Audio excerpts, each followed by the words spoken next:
Hello, my name is David Bryan, and this is Curiosity Invited, a podcast inspired by endless curiosity. Tune in for an open-minded conversation about interesting and important things. Hello, my name is David Bryan, and this is Curiosity Invited, a podcast inspired by endless curiosity. Tune in for an open-minded conversation about interesting and important things. So hello, this is David Bryan, and you are watching Curiosity Invited. And I have the great pleasure today of speaking with Michael Abels, who is Truth in Advertising, someone I've known for many years. He may not want to take credit for this, but when I learned piano from him, then I stopped learning piano, and then I forgot, and I unlearned piano. But he is just, yeah, exactly. One day. I tried. Oh, well, so let me, Michael, thank you so much for being here, and thank you for being willing to spend time doing this. And I suspect we'll laugh a lot, and most of those laughs will not be edited out. But let me start by doing the formal thing, which is I want to read this bio.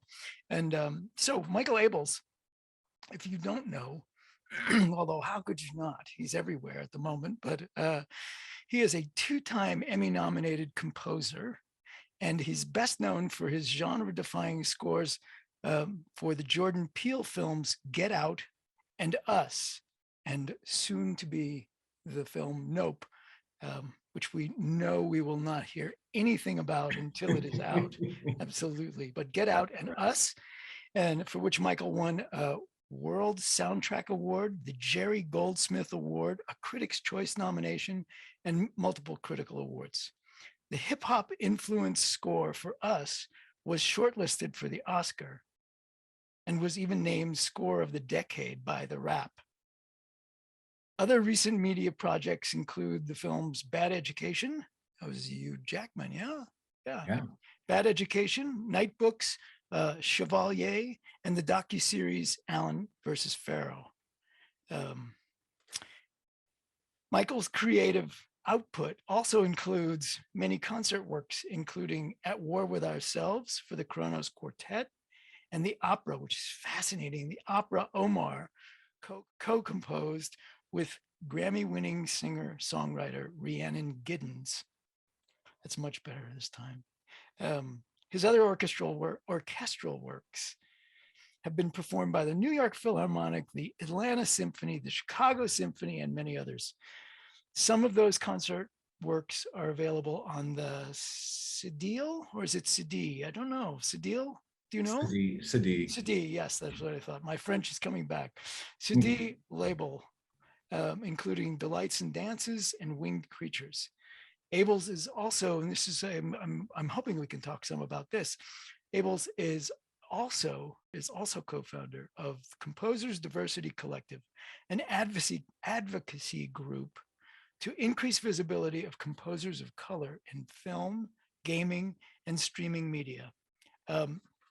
He is, again, Michael, thank you for being here. And my first question is, well, no, you know what? I'm not going to ask that question. I'm going to find out something I don't know about you, which I know you were born in, but you certainly grew up in South Dakota on a farm, and then moved to where? Arizona? Is that right? That's very close. So I was actually born in Phoenix, but quickly imported to South Dakota, where my grandparents were raising me until about age 7. Uh-huh. And then I went back to Phoenix, who was raised by my aunt and uncle there until I went to, so I'm an Arizona native, even though I, was in South Dakota as a very young child. And then I always thought, the very first time I was in LA, I thought, this is where I should live. and I was about 9 or 10. Oh, wow. Yeah, it's interesting. How I've gone to the places I've been has always seemed very much like it's made sense to me. So I went to USC majored in music, been here ever since. Yeah. Okay. So when did music, well, when did music enter your life? Now I know that music is somehow almost in it's hard to imagine music not being Mm-hmm. in one way or another in everyone's life. But when did it enter your life in a way where you felt so drawn to it that, you kept following that muse? Some of my earliest memories are of music. I mean, I have a memory that I believe was before I could walk. And I even remember I then learned the name of the piece when that music recurred, and I was able to understand. Like the piece is called "In the Hall of the Mountain King" by Edvard Grieg. I remember hearing that, I think, before I could walk, and I don't know why. And when you have a memory that seems like it's from that early an age, you have to question if it was Sure. But I have other memories of of The Sound of Music and Mary Poppins were probably the first couple of movies I ever saw, and just the music just grabbed a hold of me. And were your grandparents or your aunt and uncle sort of musical people? Like, did they play instruments? Was there music all over the house?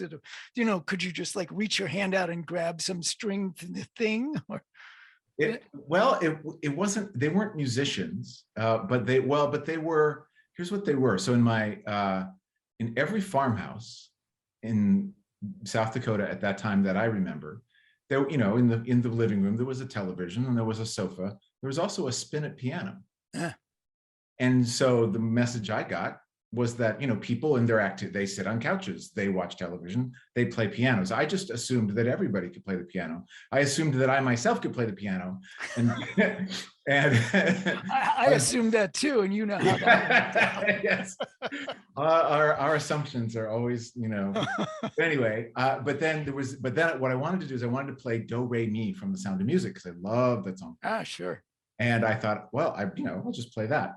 And somehow my version of it left something to be desired compared to the Oscar, the Rodgers and Hammerstein version. So I asked my grandmother, why doesn't this sound right? I was 4 years old, but I was just like, what's the problem here? And she said, well, you have to take piano lessons. And I'm like, well, sign me up.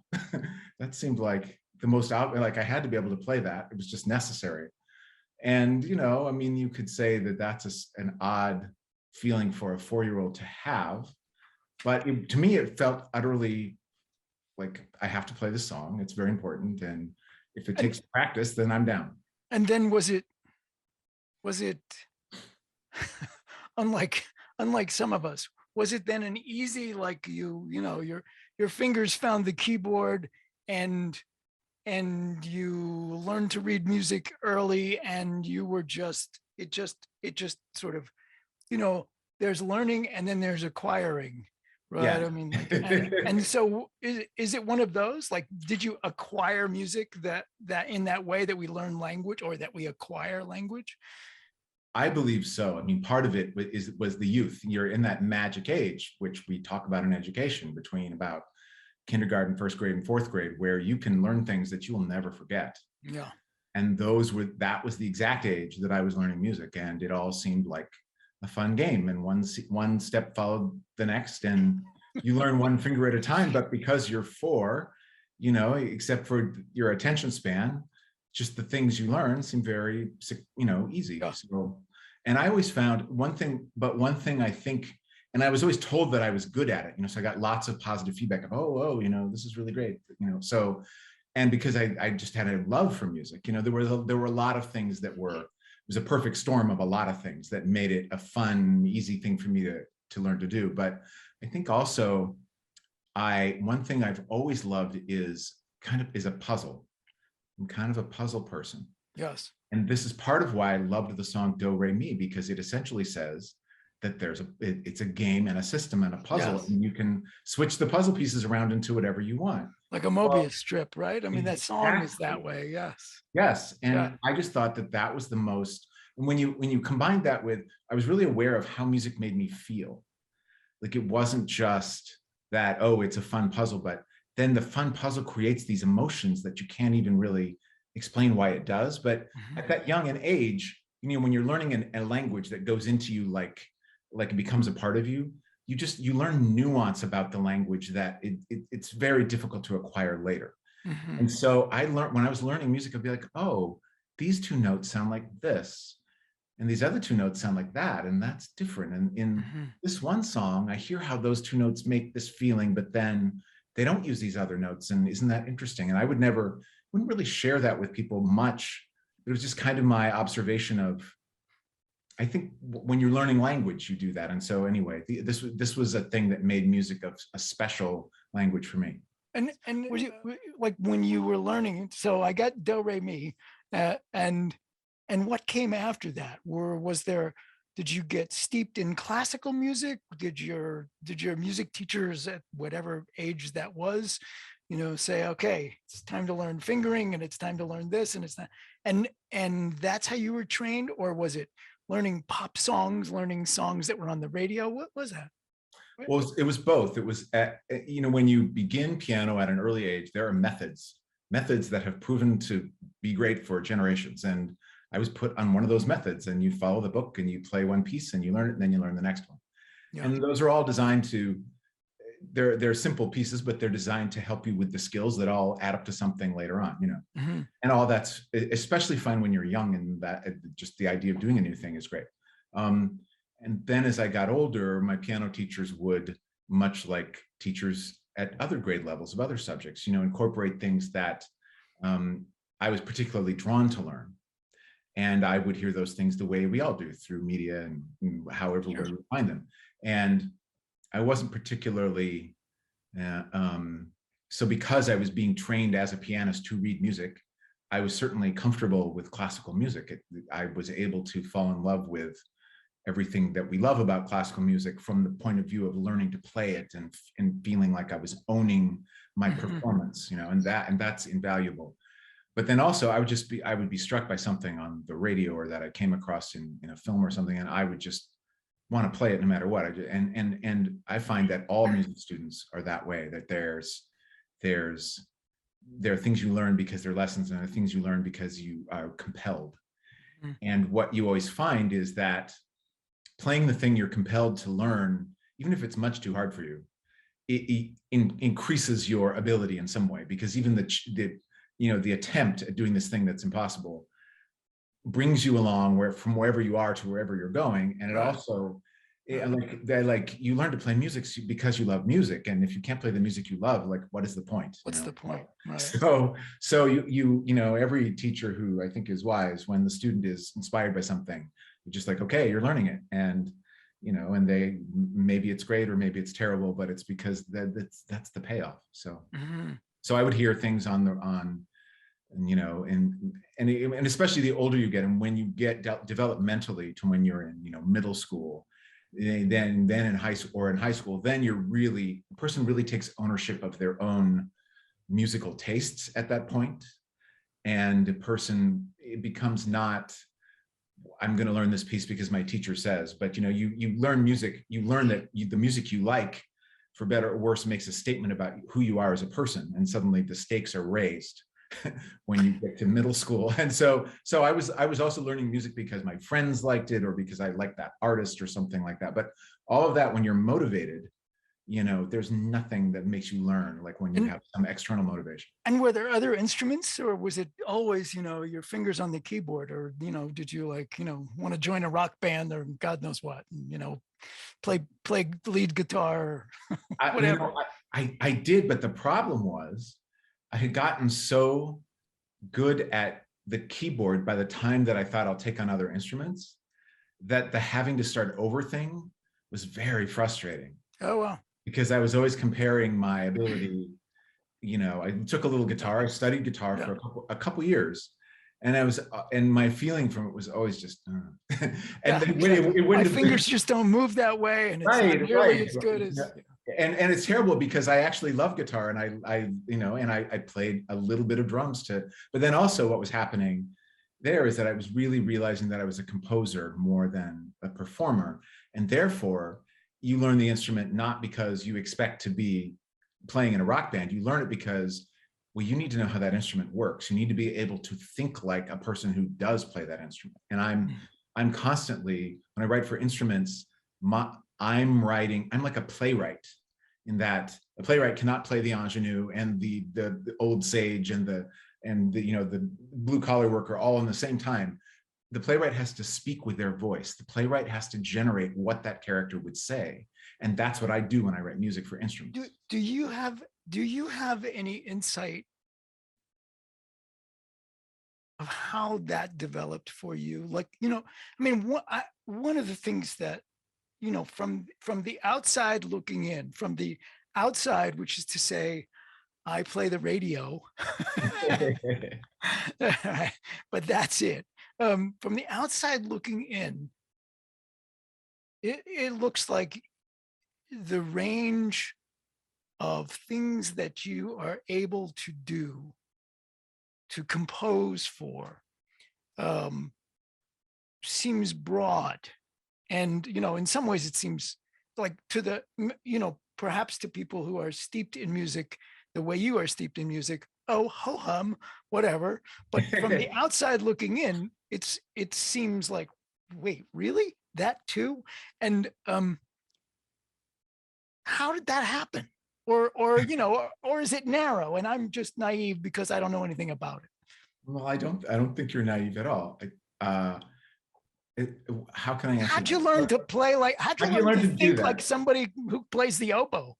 Right? Like, so some of it, there's a left brain and a right brain to it, meaning that there's a technical thing, and then there's kind of a magical thing. And I think to be most successful, it takes both sides. So, the technical part's more boring, but it's important. So the technical part is that I always looked at music like this fun puzzle that you could rearrange into what you want. Remember, I've had that feeling from an early age. And I've always been fascinated that somebody, whatever I was playing, I'm always like, somebody dreamed this up.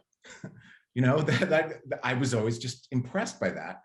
And I always noticed the difference in, remember my curiosity about, oh, these two notes sound like this and these two notes don't sound like that.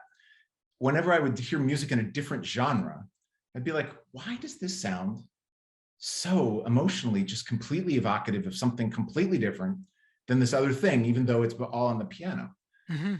And I would notice there's nothing like, if you're wondering why about something, it's like, try it out, like take it apart and see how it works. And so that's what I was doing the whole time I was learning music, is I was like, why does this make me feel this way? Mm-hmm. And because if you have that question your entire life while you're studying music, you're bound to come up with some answers, some of which are correct and some of which are maybe not correct, but they're your answers. Mm-hmm. And that's where the magical part comes in, is that, I would hear, that's interesting. I would hear, my grandmother would love to tell this story that I don't remember, but when your parent tells you a story enough, it's like, it's true. She said, we went to church and then you came home and you said, talking about me, she said, I went to the piano and I said, the hymn went like this, but I think this part should go like this. And I changed it. And she tells that story because it was like really shocking to her. And to me, it was like, that's my thing, where I'm like, these notes go like this. And so I heard this part of this hymn, I thought, this doesn't work. They missed it. This doesn't really work. I think it would work if it was like this. And I don't remember I don't remember this happening. But the point is, you see my mind there, like creating, saying, oh, this could go this way. And if you're always asking that, you end up being able to write. And when I hear things in my head, I want to write them down. And so I practiced being able to write down things that I can just hum. Mm-hmm. I want other people to be able to hear those. And I have to be able to transcribe the things I hear into the world in order for them to be heard. So, and were you also drawn to, so Asian cultures, some have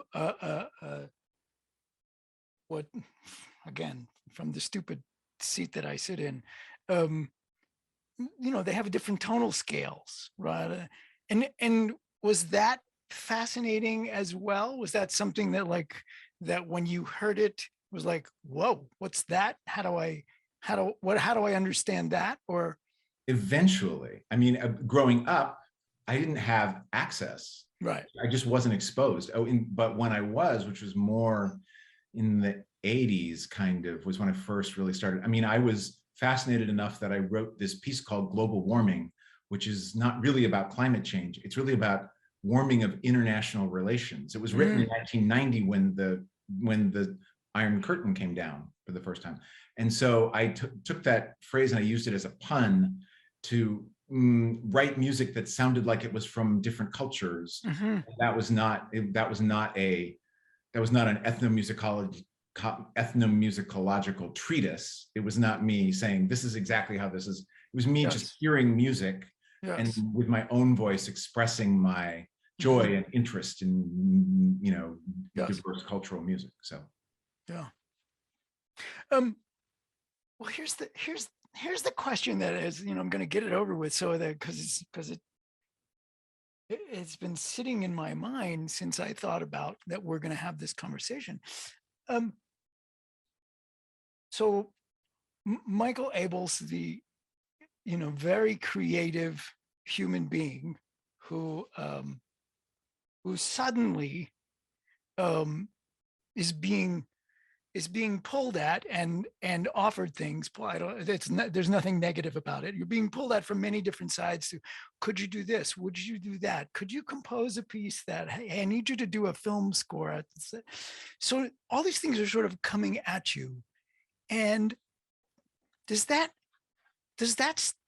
allow for Michael Abels' own whatever was taking you someplace to, because you were composing music and thinking about things and creating music for years before you were Michael Abels, who things are being either offered to or demanded. And is that shrinking the space for some of the things you really want to do, or somehow does it still allow for the sort of creative explosion that was there before? I don't know if I asked that question as correctly, but I know that you can always translate into rationality. No, that was brilliantly asked. I think anybody would understand what you mean. So there are some ironic things I've learned about that in which are that, well, this part I knew, but it's really, whenever I had written something, there were always creative boundaries to that thing. That was always true. And that's actually necessary for creativity. I always tell students, the worst possible thing is they say, we want you to write some music, and it can be as long as you want. It can be for any ensemble you want, and it's due whenever you're done. Right. Like that piece will never happen. Yeah, make something. Yeah. Whatever. Right. Like what? What do I make? Even when people ask me, oh, you play the piano, play something. I'm like, I got it. Like, you have to tell me. I need parameters, but I'm not the only one. I think most artists are that way. And all of those boundaries are not restrictions. They're the thing when you realize that they're necessary, you're thankful when you see what they are, because you need your sandbox defined. In a world where anything can count as art, you know, you need something to say whether, you know, I could play any 3 notes on the keyboard. How do I know that they're any good? It's all about context. So context is crucial. So I've always had context, even when I wasn't as in demand as I am tonight, right now. But then there are projects for which the sandbox is, you know, the target for success is a very narrow boundary versus ones where it's broader. And if you have the idea that goes right in that little sandbox, then it's great. But so it kind of depends on where your artist brain is, you know, versus where the sandbox is that day. That's kind of what it comes down to. And if you feel like you're ahead of your deadlines and you're being creative, it's an amazing experience. If neither of those are true, it's not as amazing. So at the moment there's a question. There's no Michael Abels yearning do this thing, but there are so many other things, that so many other deadlines, so many other pieces I have to create, that, you know, it's that ever receding, no, come back. They're not receding. There are those things, but they are not receding. They are, you know, I love, like I tell people I have the world's coolest problems. It's just the Yes, coolest. it's definitely a good problem. I have the coolest problems you could imagine. And so they are problems in one way, but I know that in solving them, I'm going to have just the most fun and joy. Mm-hmm. And then there are other things I'd like to be doing, but I can't do those until I finish the problems that I have. Right. The problems are cool. So, right. and yes. I get to do, and the beautiful thing is that I get to be in these different genres, and I get to exist in those spaces. And so if I were ever to tire of a medium that I'm in, it's not like I don't have something that I'm supposed to do in a different medium waiting. Well, that's actually one of the things that I was curious about as well, is the thank you, by the way. That was completely coherent, and it actually satisfied them. Like, okay, I get it. But what does a work day look like for Michael Abels? Or is it every day is unique? But like, you know, I mean, no, it's kind of, I'm writing an opera and I'm gonna score this film, and I'm like, what is yeah, that's that face I recognize. Well, there is kind of a pattern, but it really depends on the sort of music I'm writing too. That's that influences it. But a lot of time in the mornings need to do business work in the world of business, mm-hmm. because that is an important part of all of our lives. And, you know, and business people work business hours, and that's when they do. And so you kind of are beholden to that. But then also, you know, for the composing space is kind of an introvert space. Yes. But the way you know, composers are actually entrepreneurs, and we're all small businessmen. And a small businessman, that's very much an extrovert space. And so the extrovert space is great for making the business thrive. The introvert space writes all the good music. which nobody in the extrovert space cares about at all. Right. I mean, unless the music wasn't there, then they wouldn't care. But in terms of helping me find the space to do that, that's like not important. That's really boring. Yeah. So as a result, it ends up being that I end up having to create more at the end of a day. Oh, wow. Than at the beginning. But when the muses speak to you is in that early morning state before you wake up. Yes. As I'm sure you know, like that is when the creative brain, it's when you're informed by the higher power that writes the music. And so you cannot ignore that. And so often in the morning, sometimes my morning is derailed because I need to write down what I've heard. Mm-hmm. And the muses like to give me ideas for things that I'm not supposed to write today, which is their way of teasing me. Like, I'm like, all you need is it's their way of getting you to come back tomorrow. Right. Well, because they are completely unconcerned about deadlines. They think that's just for average people. Right. So they give me an idea about something that I'm not allowed to write. And then I stop being angry with them, and I just write down what they say. And then I have my business day, and then I go and write the thing I'm supposed to write. But on the day that it comes time to write the thing that the muses were interested in 3 months ago, I get out what they told me to do 3 months ago, and I'll be damned if it isn't really good. That's wonderful. Isn't that great? And this is a crazy system that I would never wish on others, but like every artist has to adapt to what their skills are and what their life is about. And no matter what your life's about, you have to adapt to the obstacles. And so those are mine. Well, and that's probably, you know, I mean, my suspicion is that there's a way in which you, because of your skills in things other than music, you actually created more of a problem for yourself. Like, you know, there are people who do not have an organized business mind so they they wouldn't undertake, they would have people doing those things for them, because otherwise those things will never get done. But that's, I mean, I know you. And so in addition to this sort of magical thing that you do with your creativity, you also can, you'll excuse the expression, take care of business. So there's a way in which you know, well, why would you have somebody else doing that? That's what you do. You can do that. And so you've got double duty there.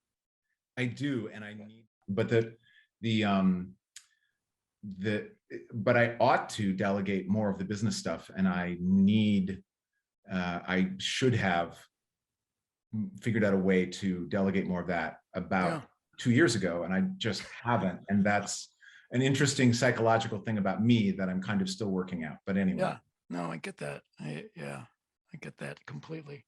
Yeah, it's it's really the what you've fallen into. Well, you haven't really fallen into it, but what's unfolded for you is really pretty spectacular. No, thank you. It's and it's interesting, or you tell me, is it the case that that others who do what you do, recognizing that that may not be anybody, but whatever, but if others who do what you do, sure, do other people get pulled in all of those different directions as well? I mean, you know, years and years and years ago, I wouldn't say we were friends, but I knew choreographer, and I guess they were both choreographers, David Gordon and Valdez Summerfield. So they were ballet dancers. And and their complaint was they always got asked to do ballet. And they were just like, I'm just so sick of doing ballet. And is it the case that, like, I mean, do other people who score films compose operas? Well, personally, I think they ought to. Frankly, I think that film composers are overlooked in the opera commission world. I think that film composers are the natural people to write operas, frankly. But that's a whole nother subject. I'm shocked that more haven't written operas, and I don't really understand why, except for you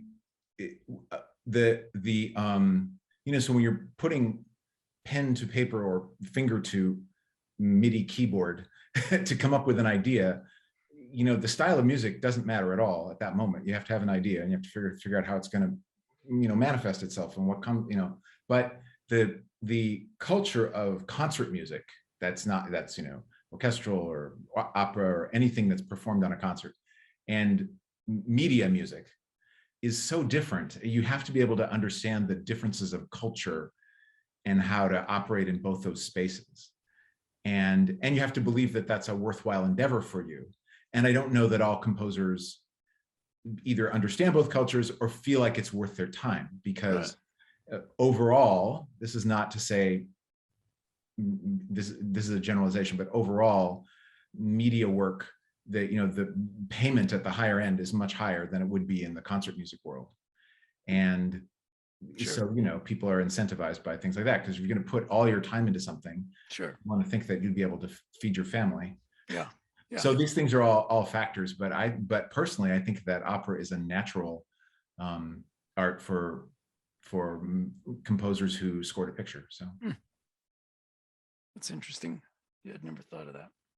And yeah, I think I wonder if you're I wonder if you are mistaken that like, I mean, opera is well, you know, this leads directly into that piece about you speak about, as, and I know it's not unique, but you speak about music as a language that in a way that in a way that reminds me of the first, I was an adult when this happened, the first time it occurred to me that musicians sometimes think that way with music. I was at I was at a Frank Zappa concert, and and somewhere in the middle of it, and it was past his time of Mothers of Invention. How many stupid lyrics can I come up with? And it was beyond that, and it was in the days of he had a couple of albums that were like, shut up and play your guitar, Frank. And because the music was, the words were stupid, right? Whatever, but the music was extraordinary, I think, at least to this novice ear.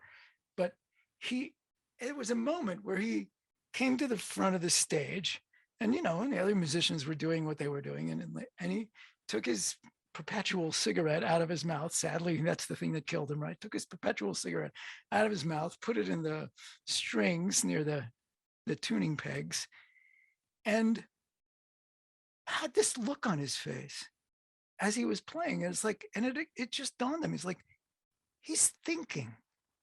This is him thinking. He's somehow thinking with the music.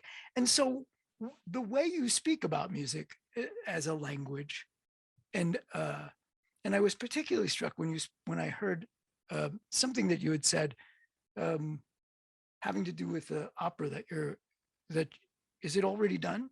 The opera that you were creating with Rhiannon. And it was it was like, oh, that's what he really does mean that way. Do you think musically?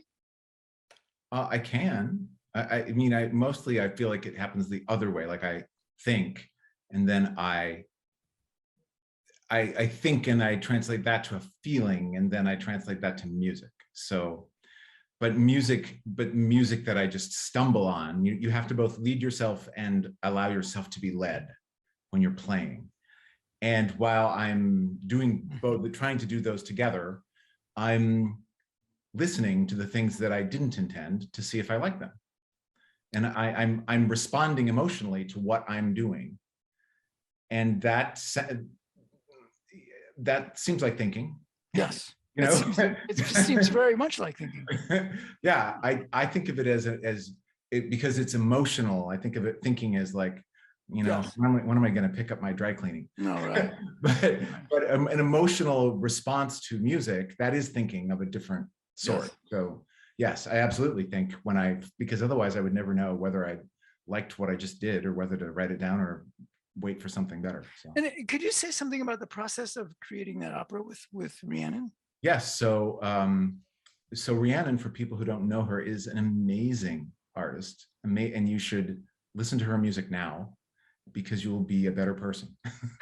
But not just like in a not in an intellectual way, but it will cause you to feel and experience life in a way that will enhance your life.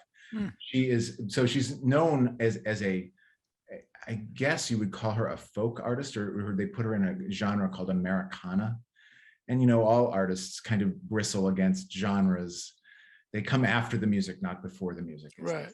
But anyway, so she's a singer-songwriter, and she plays banjo. I think she won the Steve Martin Award for her banjo playing. Yes. She's a MacArthur genius.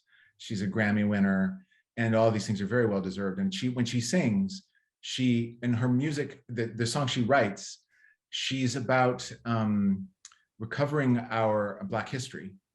And she's very committed to that. And she uses her songwriting as a way to help do that. And she doesn't think of herself as an historian, but to an uneducated person, you would think of her as an historian because of the way she's able to make history come alive through the storytelling of her songs, which is a so much more, emotion hitting way than learning it out of a textbook that, by the way, doesn't exist, because that's the problem. Right. Yes. Right. So she writes these songs and she sings and she performs these songs, and she also, in her voice, she can so easily embody a character, not just herself, and that's a thing that's just stunning. So, so this opera, she was asked to write, if she would be interested in writing an opera, and the opera is about Omar ibn Saeed. And Omar was a Muslim cleric from Senegal who was kidnapped and brought over in the Middle Passage and enslaved in the Carolinas in the early 1800s. But he could read and write Arabic. And in an era when many of the slave owners couldn't read or write, that was pretty unusual when they discovered it. So he ended up being, so then it brought up this interesting dynamic between him and his person who enslaved him, where there was some respect on one hand, but it's not like he wasn't a slave, which is a bit ironic. But the owner was a very religious person, which heightens the irony. So the owner was determined that Omar convert to Christianity because, what's this other? A real religion. Yeah, a real religion. I mean, come on. but at the same, so there was that. But then he also encouraged him to write his autobiography. And he was called, and he lived to a very old age, and he was called Uncle Morrow on the plantation at the time of his death. So he had some level of, of respect inside of enslavement. Yes. So this irony is a great subject for opera, because opera is an art that, and many of the people who are listening to this now may hate opera, and I totally get your hate. So because I didn't like opera myself much until I was in my 30s, and I had a degree in music, but that's too bad, because I'm here to change people's minds about it. But opera is it can be like performance art. It can tackle issues that don't make necessarily for good movies, because they don't have the perfect story structure that a movie would, or they take a little deeper dive into a subject than a musical would. Mm-hmm. So anyway, Rhiannon has created, so Rhiannon's idea was that she, typically there'd be a composer who writes the music and a librettist, that's a fancy word for the person who writes the text. And then in musicals, there's someone who writes a book, the part that's not sung. And then in an opera, there might be a dramaturg, someone who works on the story structure. Anyway, Rhiannon's idea was that she thought that she would write the libretto because she is a singer-songwriter and she's so good at lyrics. And she also is a singer, and she's a classically trained opera singer. Oh, wow. Which people would never, which is a well-kept secret that she just keeps in her back pocket. Oh, and by the way. Yes. Oh, and by the way. And so she just recently starred in her first Porgy and Bess as Bess in her spare time. Then she's also the new leader of Yo-Yo Ma's Silk Road Ensemble, or it's not Yo-Yo Ma's specifically, but he was the director. Now Rhiannon is the next director. So this is the level of her ability. Yes. Yeah. But she felt like she needed help writing the music, because opera is different from folk music in a lot of ways. And so she asked me to collaborate with her. And how did she find you? Did you know her before? I didn't. We have a mutual friend, a pianist named Laura Downs, whose story is also amazing. Laura is a pianist, but she's also a musical. She tells story through music. She makes connections of people, and Laura has many albums out. She's an advocate of Florence Price, who's an African-American composer whose music hasn't been appreciated and is now experiencing a revival. So Laura had worked with Rhiannon, and she had worked with me. And I guess Laura and Rhiannon got to talking about the opera that Rhiannon was going to write. And Laura said, "Oh, you should talk to Michael." And Laura didn't know that I had been wanting to write an opera for 20 years. And so when Rhiannon said, "Would you collaborate?" I'm like, yes. What's the idea? Because she's such a gifted artist, and just her sense of how she would, she thought, I should write the libretto and then collaborate on them. It's one of those artistic things where you listen to your heart and you think outside the box in a way to solve a problem. And so she wrote the whole libretto. She found this amazing storyline of Omar's story that was both in his autobiography and also not in his autobiography. And I don't know that she's ever done that before, but she just followed her instinct, and the result is amazing. And she sang many of the sort of aria sections, more song-like sections. She would just sing to me in recordings. And then I would, my approach was, what's needed to turn all of this into an opera? Like, what are the missing pieces that I can provide? You know, because opera is a form that has certain, like, what could be missing? I mean, are there certain things that need to be in an opera to have it be an opera? Well, it all depends what your definition is. You know, it's an art. So the answer to art is whatever the heck you want. You know, you can. No, what we did was Rhiannon and I thought about what it is we want an opera to be. And because she is an opera singer, she has an expectation that opera be like an opera, meaning traditional in whatever senses those are. And also because this opera stars a mostly Black cast and is told from a Black perspective, we didn't feel like having the opera be traditional in other ways would compromise it. We felt like there are already ways in which this opera is very surprising to people. Right. You know, right. So Yes. we don't need to worry about that. We can, you choose from the unconventional on that side, and then the conventional on, in some ways, musically. Mm-hmm. So that meant that there's a full orchestra. There's, there are people of certain vocal types, like tenors and baritones and mezzo sopranos and sopranos, and there are, and so she would sing, and also like Rhiannon sings and plays an instrument, and that's where she writes her songs, and she doesn't necessarily write them down first in notation. Mm-hmm. Whereas I'm someone who, because that's how I was trained, that's something I do just naturally, whether it's first or last. So part of what I did was do that.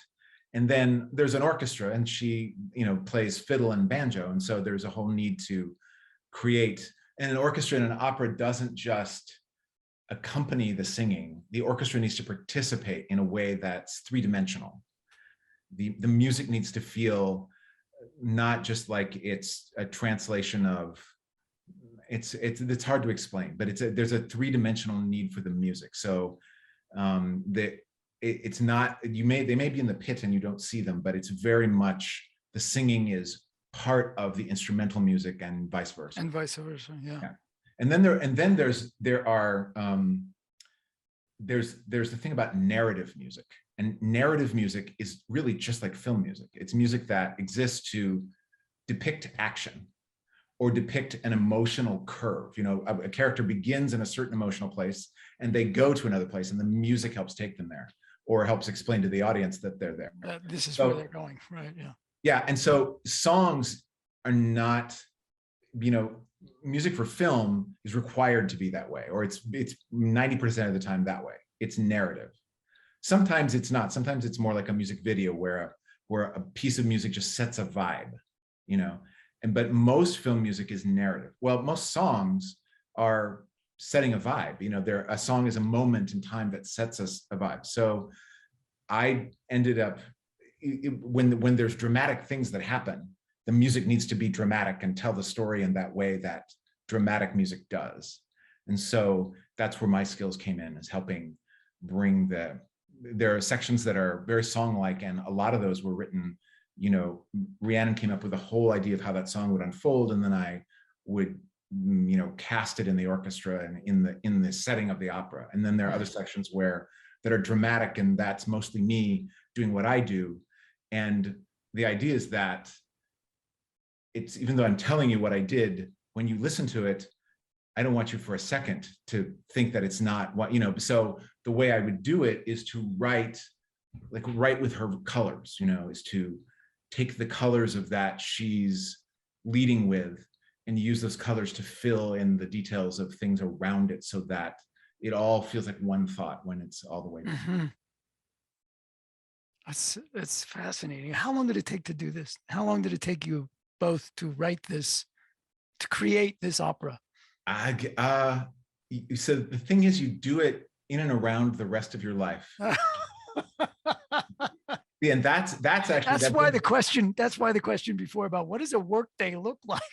well, and it kind of brings me back. I told you at one point there were some ironic things I learned about projects and how, like, and that was the ironic thing is like, because in my earlier life, I used to think, oh, I want to write an opera and I'll probably have to do it in the margins of my life around the things I have to do, and that remained true kind of, even though I was a full-time composer, I still also had to make time for the opera because it was operating on a much different timetable than a film would.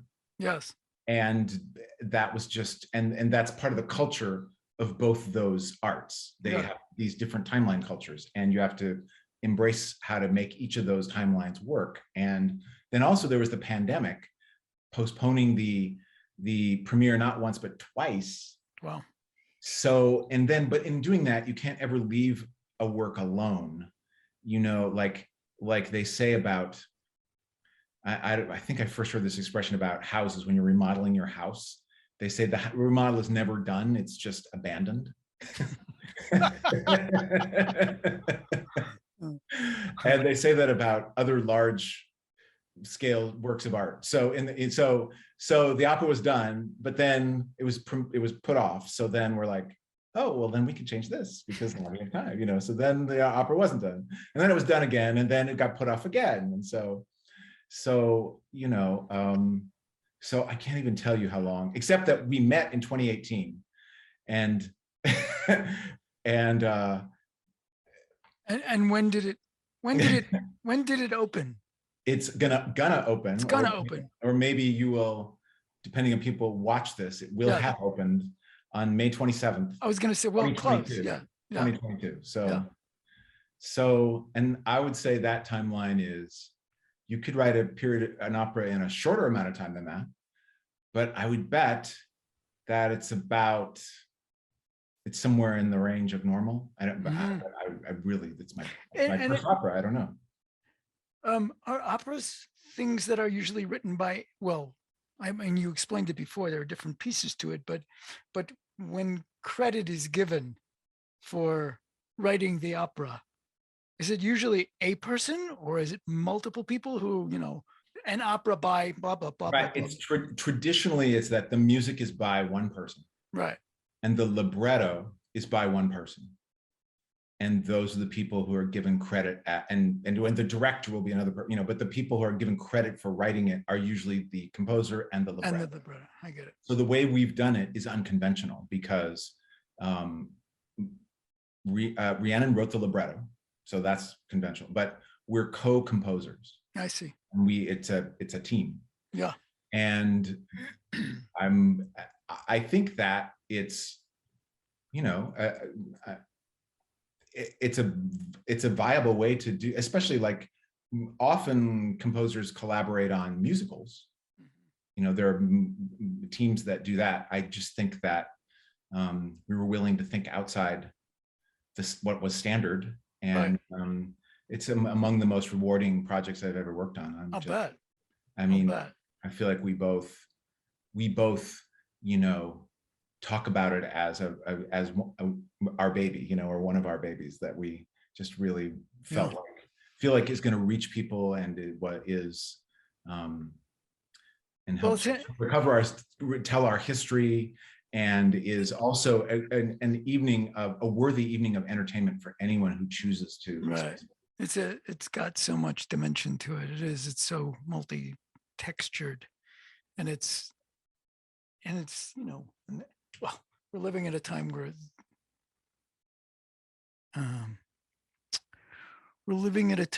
where it feels like, as much as maybe the reason for pushback is because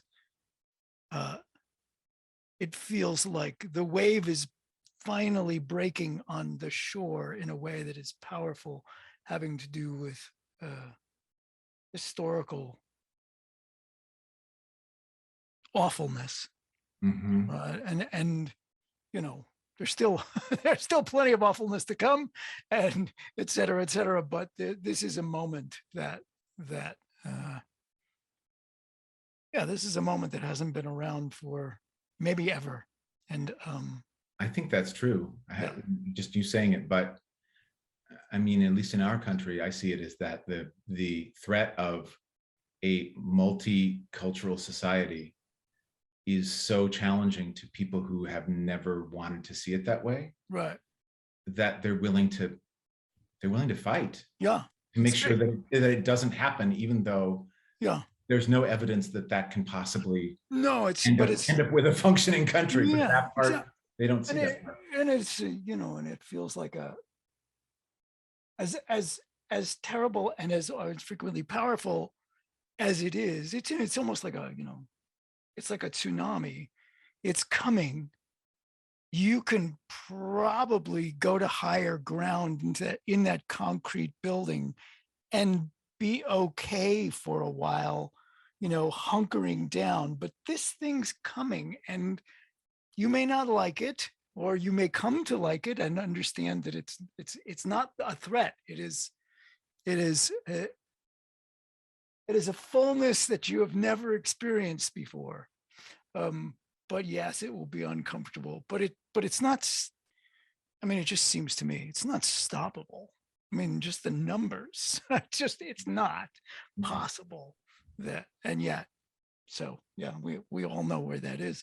And it, I was gonna ask you about the process of working on a film, and especially the Jordan Peele work. Not asking you about the movie, not asking you about Note, um, but but I think actually, given that we're right here, I want to know. I want to make sure you get to speak about the Diversity Collective, right?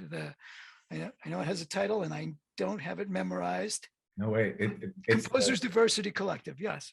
yes, you got it. So can you say something about that? And so tell me what's the impetus, and how's it going, and what do you want it to do, and what needs to happen for it to do the thing you want it to do? So Well, so the Composers Diversity Collective is designed to, it's a nonprofit that the mission of which is to increase visibility and awareness of composers of color in music for media. And that's not just Black composers, but Latinx composers, Asian composers, women of those backgrounds. We have members of from every corner of the world, it would seem, and that happened without us having to try to manage that in any particular way. And that's the thing I think I'm most proud of us. And whenever we get together, even though that's been on Zoom a lot over the last year or two, it's just a really wonderful group of people who are all composers and all interested in finding their way in the industry, and some of whom are have found their way and are have considerable careers, especially in the last few years. I sort of backed into that answer a little bit, but after Get Out came out, and I suddenly had a very big introduction to the film music community due to different events and things, and I would see other composers of color, and we would hey, we should hang out, like people say, and then it never happens, except that we were realizing, we need to just say, here, we're going to hang out, and here's the time and place, and send out an invite and see what happens. And so that's what we did with only 10 days notice, or maybe 2 weeks notice, which is not how you plan a party. And I thought if we had 10 people show up, we'd be doing well. We had 50 people show up. And it just showed that there was a need, for community, because the world of people who do media music is pretty small, and it's not even a world that you see if you're not really looking for it. It's like so many different subcultures. You can just pick a small sport, or pick it's a thing that you would never see unless you were part of it, and then you see it. So the first thing was for all of us to just meet and talk and get to know each other. And I, as a result, have so many more friends who are composers than I've ever had before, and that's been amazing. The other thing is that, besides Get Out came out around the time of Black Panther, and oh yes, shortly after that, Crazy Rich Asians came out. oh yes, right.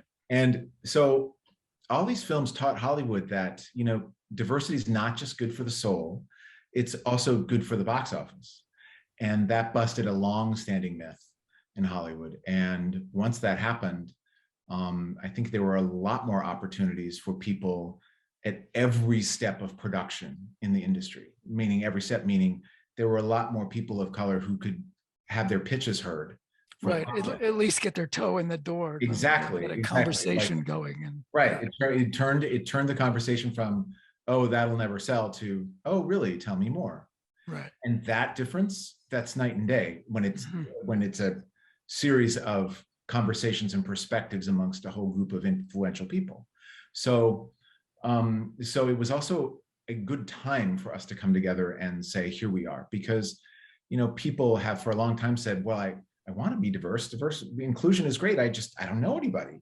Right. And that's a self-fulfilling prophecy, because inclusion and diversity are something that take work. They take effort, and people are busy and they don't want to think something should have to take effort. But it's really like a muscle that you have to exercise if you want it to be there when you need it. And that means going outside your usual network, even though our networks are things that help us get things done and are a natural way for humans to interact. To have to do this possibly counterintuitive thing is something you have to think about and be conscious of if you want it to be effective.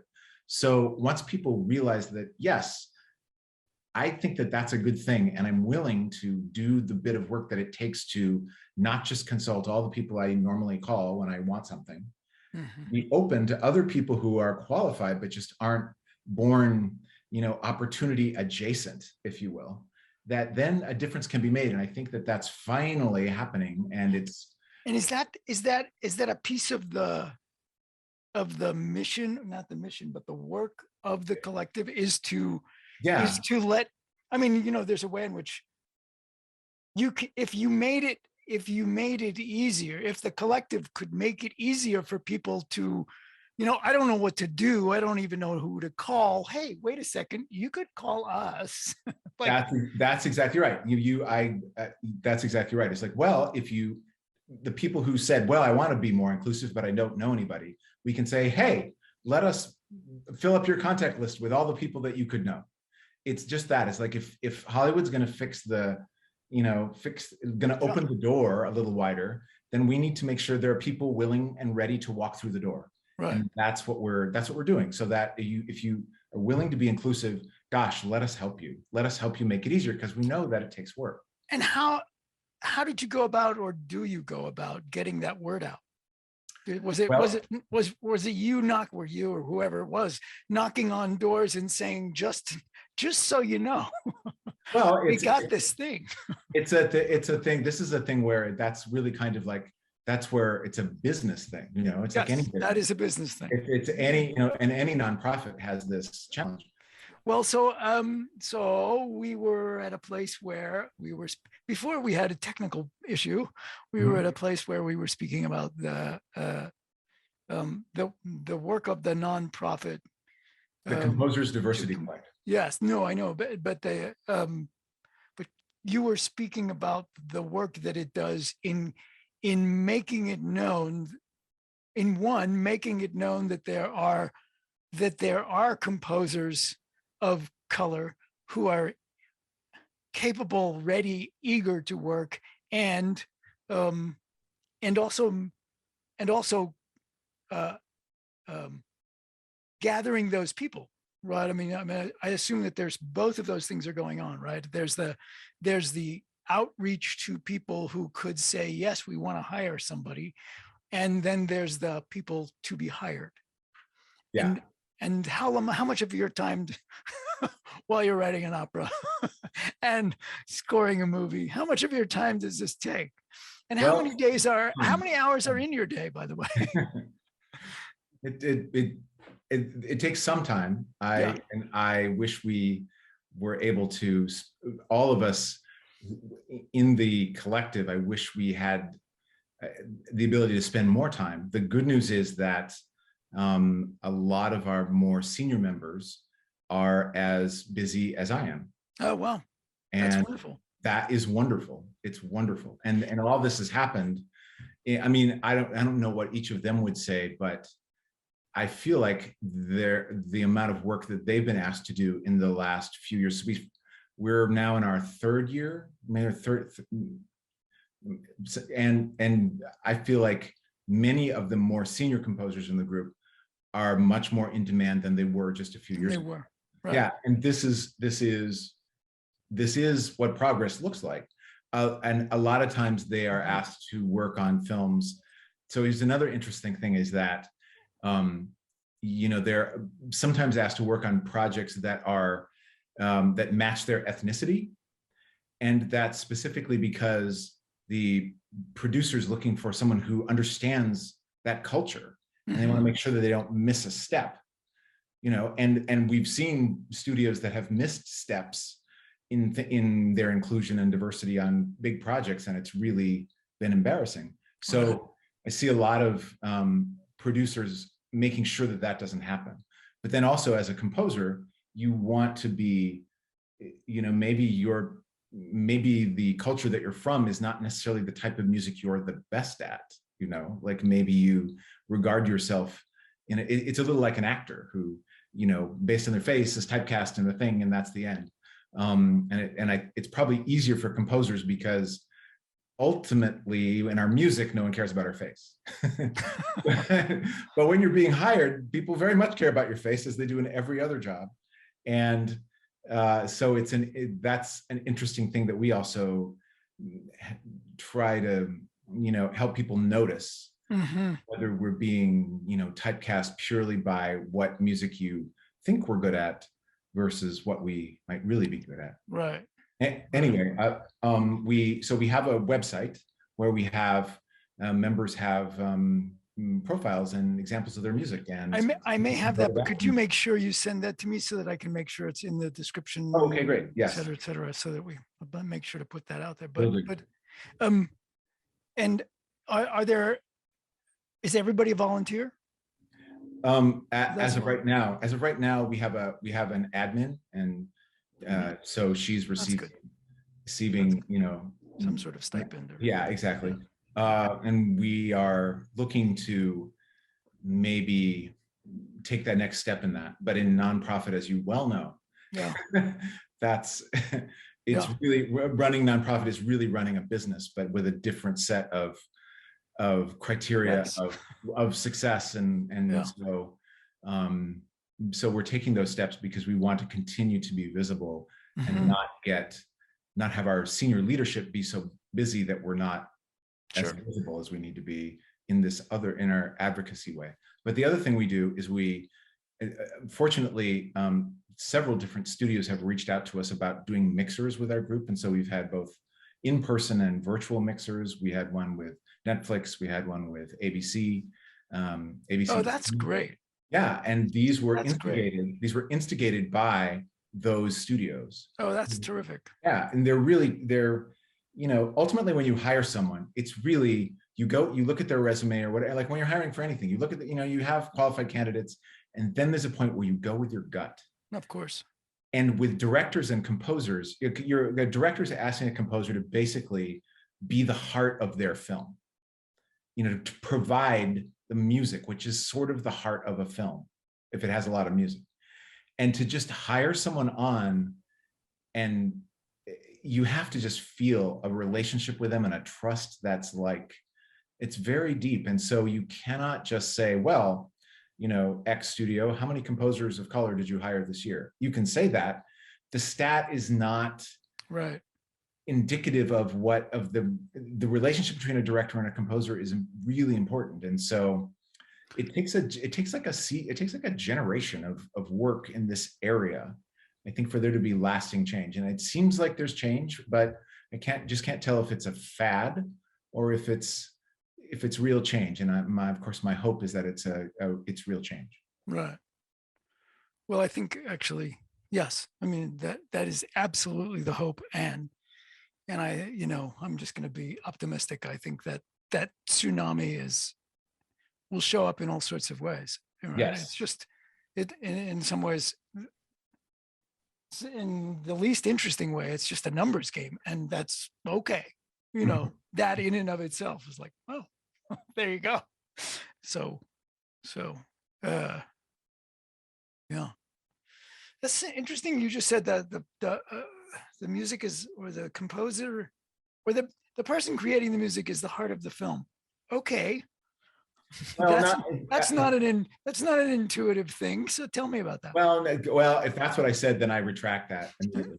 Because what I meant Well, to say is that and this isn't a quote by me. This is what quote I've heard and I agree with in certain circumstances, is that the music is the heart of the film, yeah, not the person, not the composer. The music yes. Sorry, represents the heart of the film. you did say that. I misspoke. Okay. So So whether you would agree with that exact wording or not, yeah, that's the level of importance that an art that communicates directly to the emotions has in a story. Film is storytelling, yes, and music by itself is a huge storytelling tool. We often just listen to music and let it tell us stories and take us places without use of any visual media. That's a joy of listening to music. And so of course you want to harness the power of music within a film to help amplify the visual story. But as a director, most directors are visual people, which means they have a frame of reference with the production designer and the costume designer and the actors and everybody. And the composer may be the person they feel they have the least common language with. And then to have a small common language with someone whose job is so important is scary. So directors, and directors, but by nature are control freaks because they have this vision that involves everything. And so you put those points together, and for directors, composers are very, they have a lot of, I think, fear or trepidation about that relationship, which is solved every day in very productive ways, but if directors who haven't worked with a composer usually start by saying, I don't know how to talk to a composer. I don't feel like I know to explain to them what I want. And it's like ordering at a restaurant where you don't speak the language and you're starving and you just wanted to bring you food, but you don't know the word. So anyway. So is it simply kismet that it worked so well between you and Jordan Peele? Well, no, Jordan Peele is in the smartest and funniest person in any room in which he enters. So he's got that going for him in spades. And he's also unafraid to, he wants to be surprised artistically. He wants to be challenged artistically. And he expects that from his collaborators. And the other thing is he's a student. He's a naturally curious person. And he will ask, especially back in Get Out, when he had less experience working with a composer, part of what you do as a composer is you don't speak a language that another person can't understand. But I would say, this sound, and I would make a reference to what the effect was. And he would then remember that word so that he could communicate. He would say, it needs more tremolo or something. And so which he picked up from me saying, those are tremolo, and he would ask me, he's like, what is that? And I'd say, those are tremolo strings. And it's this thing where they, and I explain it. And he was genuinely interested because he wanted access to being able to have the music he wanted, Yeah. Part of it's natural curiosity, and part of it is just a desire to be able to communicate and not have problems. So, and this isn't to say that other directors aren't like that. They are and can be in their own ways, but you said if it was kismet, it was, I think with any relationship between a composer and director, there's going to be, the personalities have to jibe in a way that you can't really quantify. So there's that. And But I but think he sought you out because he'd heard something that you'd created, right? he heard an orchestra piece of mine on YouTube, a piece called Urban Legends. Yes. I mean, and I remember when that, I think we knew each other when you were composing that. We actually And did. We actually and did. then it became that, which I thought was wonderful. Thank you. And so he heard that and so sought you out. It's interesting. Yeah, because yes, it's very interesting and unusual because I got a call from I guess Jordan had the post-production supervisor, said, I want you to call this, I wasn't there. I want you to call this guy, find this guy, call him, tell him I want to send him a script, see if he's interested. So I got a call from a post-production supervisor, and the person left a message, because of course you don't answer your phone in Los Angeles. And I heard this message from someone alleging that he was a producer, and I live in LA, right? And so like everybody you see at the grocery store is a producer. So of course I thought I was being punked by some jerk. And so I had a friend of mine who was a casting director, because he had IMDb, which is the database in which everybody in the industry is listed. And I said, listen, I got this crank call, look this guy up for me and see if he's legit. And my friend looked him up, and sure enough, this post-production supervisor turned to have a list of about 50 films that he was the post-production supervisor on. So I thought, well, I'm probably being punked, but it's a very good punk. It's a really good one, yes. Because they bothered to get an IMDb profile, so I really got to applaud them. So that generated a call back. I said, sure, and he's like, so I just assumed that what he was telling me was the truth, or it wouldn't hurt to go along with what he was saying. And so he said, can we send you a script? And I said, sure. So I got sent. Wait, this was the post-production supervisor on the film? On Get Out. Yeah, and it wasn't even in post-production, so I don't know. I mean, he must have just been the production supervisor. But yeah, anyway. Yeah, that's interesting. Oh, okay. So you weren't, the music did not come after. The composing, this is a question, the composing of the music was taking place as the film is being shot, as the film is being rewritten. In other words, it's part of the assembly of this creation. Yes. Well, it's a great question. That's a great question. So it's not a one-word answer. So Those are the best questions. Mostly the music is done in post-production after the film has been shot. Really? And the reason is because music takes place in time. The canvas of time, music, if you think about it, is time. And until there is time, like you can say, the woman comes in and she sits the guy down and she breaks up with him and she walks out. Well, does that take 15 seconds? Or is that a 5-minute scene? Because the music for that is going to be utterly different depending on the answer. So until the film is put together, you can't really tell the emotional. Remember I said music is narrative. You can't tell the dramatic contour of a scene. So anyway, a lot of music, most of it is done in post, but Jordan likes to design the auditory world of his film in pre-production, much like you would the visual of your film. I mean, you have to do the visuals in pre-production because you're going to shoot it somewhere, and then people got to have costumes. It's all that done. Yeah. So he likes to design the auditory world in advance to the extent that he can. He likes to start thinking about it. So I got the call when they were in pre-production because he wanted to talk to composers at that time. And so we had this great conversation, and because he's Jordan Peele, and over lunch. And then I went home and I wrote a couple demos based on what we talked about, because I wanted to show him, because you can't, talk about music like talk about a sunset. You just have to hear it ultimately. So I did a couple demos, and one of those was Sikiliza kwa Wahenga, which is the piece that ended up being the main title of Get Out, like the thing that you hear over the credits. And but that piece was written before the film had been shot.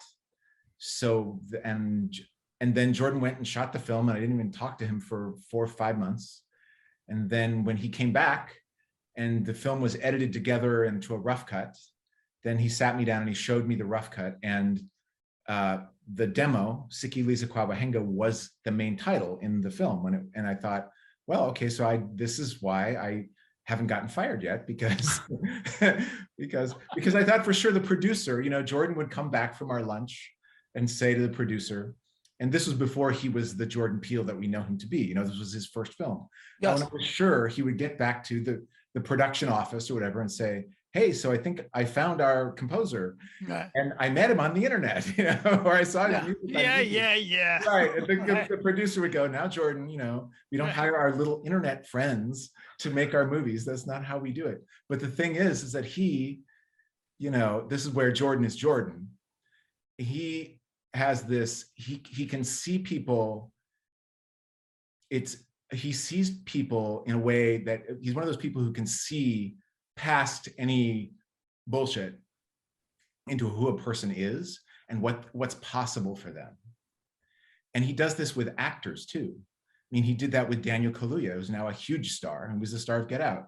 And he's doing it, I think in his next film, we'll have people break through as a result of that, just because he's able to see people and go, that person, here's what they need to be doing. And that's leadership, it's just, and it's not even the main skill he relies on, but it's a skill that he has. So to the extent you saw that in me, I'm forever grateful. Yeah. And so that's interesting that I didn't know that. I didn't know that piece about it all being, or much of it being in post-production only. I mean, it makes sense. Although I would say, I thought you were going to say something like, here's a scary scene and well, these are scary notes. So this combination of notes creates scary. And then, it's a 15-second scene, or if it's a 2-minute scene, well, then you have to do your thing. But somebody could say, I need scary in here. Well, that does happen. I mean, I was doing sketches for us before it was complete, and while they were filming it, and Jordan played some of those on set. Even the things he really liked the anthem, the piece that's the main title of Us. He played that for people, and it certainly gave them context of what, it helped the I don't know who all he played it for, but it helped people on set imagine the world of the film in a way that they wouldn't have otherwise. So that's worth it. But the exact scenes where the music is really narrating, you have to kind of wait till it's assembled. That makes sense. That makes sense. I spoke to a film director. I guess it was of documentaries, so it's a different thing. But it's film director of documentaries that spoke about including the distributors in the production of the film, right? Having ongoing conversations with the distributors, because it could be the best thing in the world, but if nobody's going to see it, and and it felt like it was, wow, this is a really collaborative process that is interesting. It's extremely collaborative. I mean, the people who've put up the money want to make sure they haven't thrown their money away. Yeah, exactly. And it's I don't care who the name is, it's a huge risk, and it's giant amounts of money. So they're frequently, producers of different types are frequently involved in making all sorts of creative decisions, and that can be, it can be tricky, but it can also be really valuable. Sure. And it just, it depends on the course of the project and the personalities involved and all those things. Well, so I have two more questions that are sort of burning, and one feels like I shouldn't even ask it, but but I'm gonna, and that's the power of editing.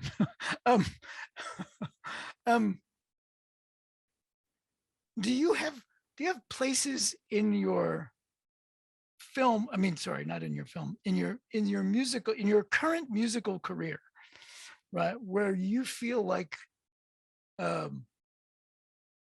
you are falling short, not in terms of, you're not producing what you want to be producing, or and places where you're sort of, you feel just the opposite. I didn't know I had it in me, and it's extraordinary, and you've discovered this about yourself. and places where it's like, God, I have to get better at that. And I don't know that that's. Well, let's see.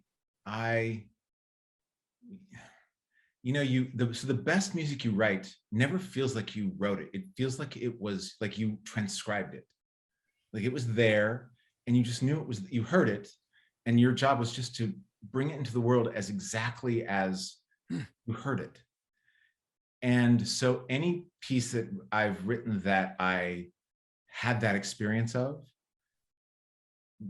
is one where I, like when you said wow or something like that, because it will feel, some pieces that I'm proud of, I've really slaved over, and so when they're good, I think they better be good, because that took a lot of, that was the only sadder thing would be if it was bad and I spent that much time. What was that about? Exactly. So, but then there are the things that turn out really well and they didn't take that much effort.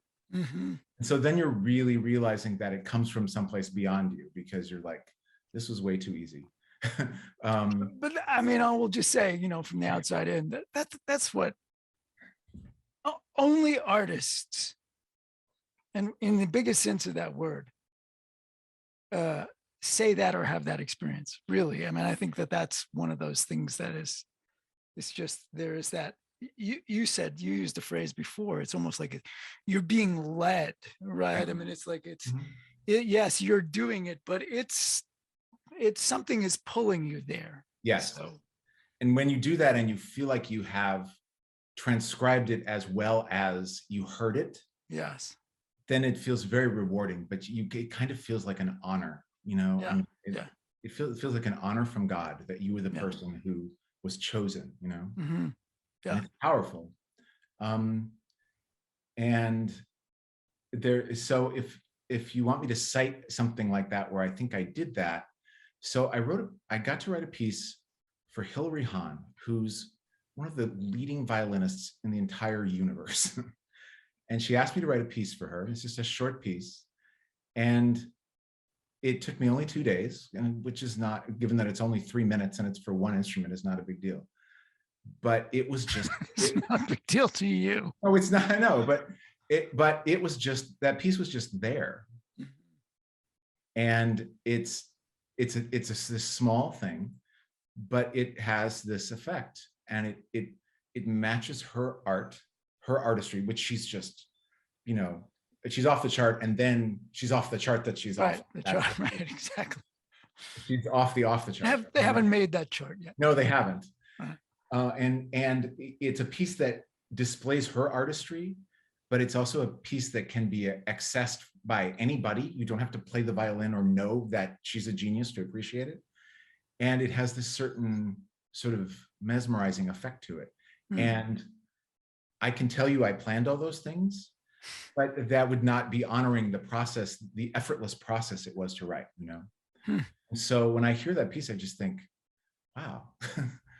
But that sounds like ego when you say that, but no, it doesn't. It's really because I'm noticing something that I didn't expect, Right.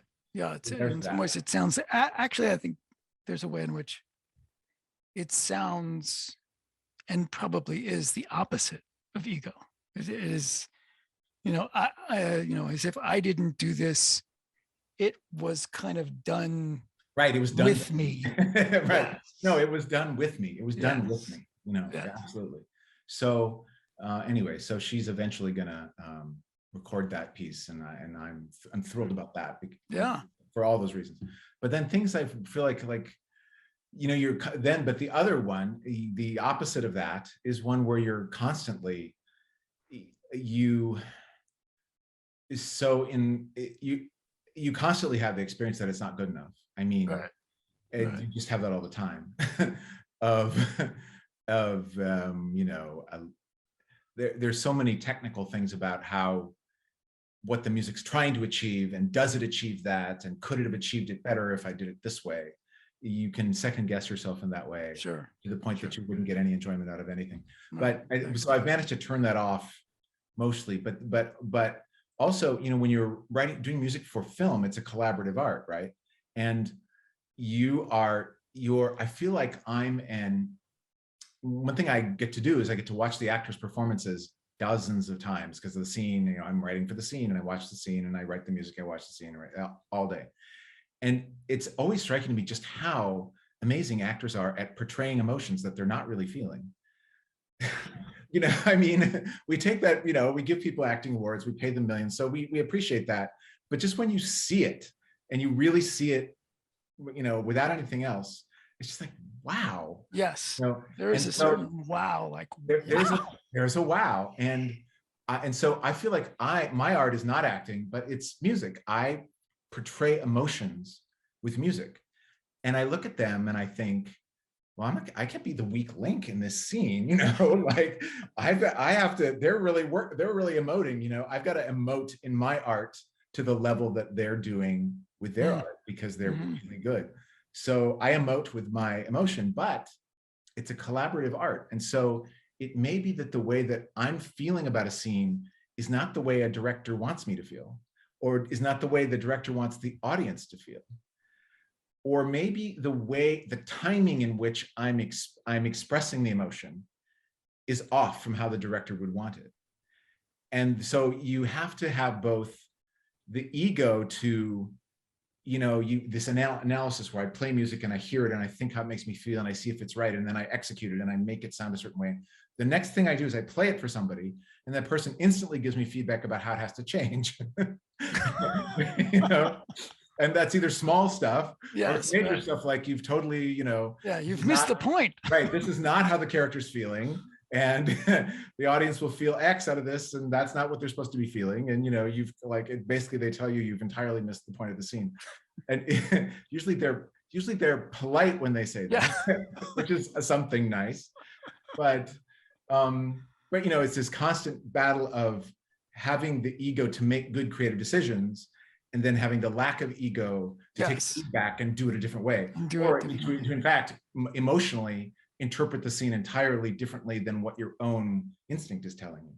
And then you have to be able to instantly pivot and do that. So and you know, don't name names, but have you ever had the experience of of being so clear about what you've done and trying to communicate that to whoever that gets communicated to, whether I mean, it could be a film piece or it could be something else, and then having them understand what they did not understand before, and it's like, you know, oh, wait, you're right, that's actually the way it ought to be. Occasionally, you have, I mean, I had a well, which examples can I give you? Like, I sometimes, you know, it doesn't help to, people just feel the way they feel, you know. And so it's a relationship, and just like a therapist will tell you, you can't invalidate another person's feelings when they say they feel a certain way. You can't say, well, that's stupid or that's crazy, because it's their feelings. Sure, but you can present an option that then opens. Yes. It's like, oh, I understand. Yes, and that happens. Like, I'll say, like, sometimes I will just accept that this is what the way they want it. Yeah. And sometimes I feel a need, maybe not so much to convince. I mean, you know, when music is approved, I'm happy, so that could be a good outcome. But sometimes I need to say my piece only to feel like I'm heard, so that I can then accept their feedback. You know, sometimes it's about me. So, but I will sometimes explain what I was trying to do as a way to help myself, accept the feedback. Yeah. And sometimes, you know, a director will say, oh, I hadn't, you know, or that's a good point. And sometimes it'll be like, so the way a composer looks at the way a film is put together is, of course, different than a way an editor or a director looks at it. And they need feedback too from people. And I'm one of the people who sees the film the most. So sometimes I will point out something about the editing. I'll say, well, here's why I did it this way, because see, when this look on her face, and then we cut away, and then we come back and she's over there. And so I want to feel like there was this emotional progression when we weren't seeing her. And that's why the music does what it does. And that might be a way of looking at it that they haven't seen, you know. Got it. Or they might say, well, we don't care. Very nicely. Like, okay, but whatever, do it this other way.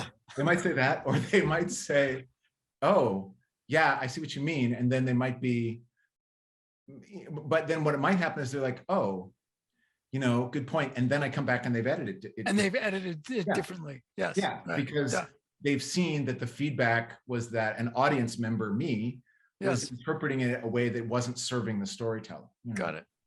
So I don't, and that's not it sounds like real collaboration, which is wonderful. Yeah, absolutely. Yeah. But that's not my go-to to tell people. That's not a strategy for success overall. Just you know if you think the music doesn't work, just change it and tell it what does. No, we don't say that. But occasionally there's a conversation about how, because it's about how the story's told. That's what everybody's trying to do, is tell the story. Tell the story in the best way indeed. Okay. The final question that's lingering in my mind is, what's Michael Abels' fantasy? I mean, I happen to know that your secret desire is to be the artistic director of Cirque du Soleil. So but is there a Michael Abels is longing to do next that has not yet, that may just be out on the horizon, like the opera was there for quite a while before it came to be? Mm-hmm. Is there a yearning? Because I like to write music in different genres, and I feel like that's something that's a feature of what I do. Whenever there's a genre I haven't written in, then I would want to do that, so when projects come up that I'm up for, but something I haven't done, then I'm always intrigued by that, because also that kind of shows that someone's had the artistic courage to think of me for something that they might think that I wouldn't be right for. And I appreciate that in people. That's the thing that Jordan has that I admire so much. But I often remember the artistic director of the Cirque du Soleil thing, in part because you remember it. And I just love that you remember that about me. I love Cirque du Soleil. Of course, I would love to do music for them. I don't pretend that I could be the artistic director, but I would sure love to try. I know you could. Well, thank you. Yeah. But sorry about that. I'm editing. So yes, the Cirque du Soleil thing is vividly in my mind. Yes, I am certain that one day they will call me and beg me to take over their entire operation. And I'll just say, well, I don't know what took you so long, but okay. Well, yes. I mean, I still, in the world you're in now, this is a tiny thing, but I remember the completion of that theater, the Moss Theater, in Santa Monica, and there it was, complete, whatever counts as complete, and it was not until the production you put together, you saw and you put together, that space revealed what it was. So that was, so I know you could be the artistic director for the Cirque du Soleil, but God. that just, it was like watching in what do they call that, time lapse, the planting of the seed and the flowering of, oh, that's what this is. Holy mackerel. Oh, so thank you. Yeah. There were many really talented faculty there, and that we all loved working in that space. Those were some good years. That didn't hurt, but I also know that was it. So thank you. Yeah. Well, is there anything else, Michael, that you'd like to speak about? Gosh. Before we hang up, I am so thrilled every time I see, and Michael Abels was the next thing. I practically want to cheer. So so I'm so glad that more and more of the world is recognizing you and the talent that you bring to things, and the integrity and the the work ethic and the seriousness and the joy and the desire to make good things, right? To use your talents, musical and otherwise, to do good work. It's just makes me happy to know that that's happening. So David, so thank you. And I will. I miss seeing you and talking to you, and so I have loved this opportunity. Yeah, ditto.